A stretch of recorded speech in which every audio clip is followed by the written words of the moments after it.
We do have some super exciting news about PS5. The PlayStation 5 will come with an 825GB solid-state drive, a GPU capable of producing 10.28 teraflops, and a custom-made Tempest 3D AUDIOTECH engine, among many more incredible specs. We're just happy to hear something from Sony after all those months of complete silence. So let's get into each of these confirmed features in more detail.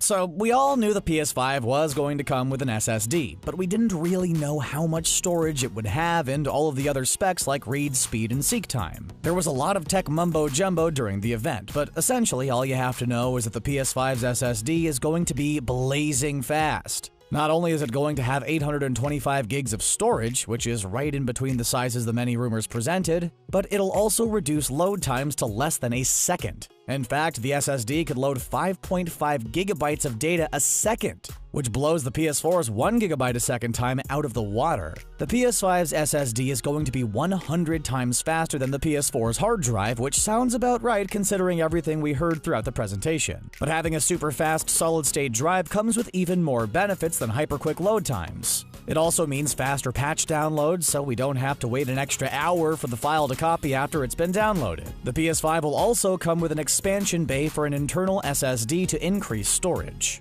The only catch is that you'll have to make sure the internal SSD you buy is just as fast as the one inside the PS5. And most importantly, that it fits inside the expansion bay. Not all solid-state drives are built the same, so Sony recommends holding off on buying one until they release more details. Moving into the CPU and GPU, the PS5 will feature a custom 8-core AMD Zen 2 CPU, clocked at 3.5 GHz, and a custom GPU based on AMD's RDNA 2 architecture capable of producing 10.28 teraflops, clocked at 2.23 GHz. On top of all of this, it's going to have 16 gigs of GDDR6 RAM. While that's a lot of words and numbers for the casual gamer, what it essentially means is that we're going to get a console with ray tracing graphical capabilities. So we'll see much more realistic lighting and more immersive worlds. It's the closest a Sony console has ever come to rivaling a gaming PC. The final thing Sony touched on in the presentation was the amount of work they're putting into 3D audio. They admitted that the PS4's audio was far from ideal and that the engine that was inside the PS3 worked much better.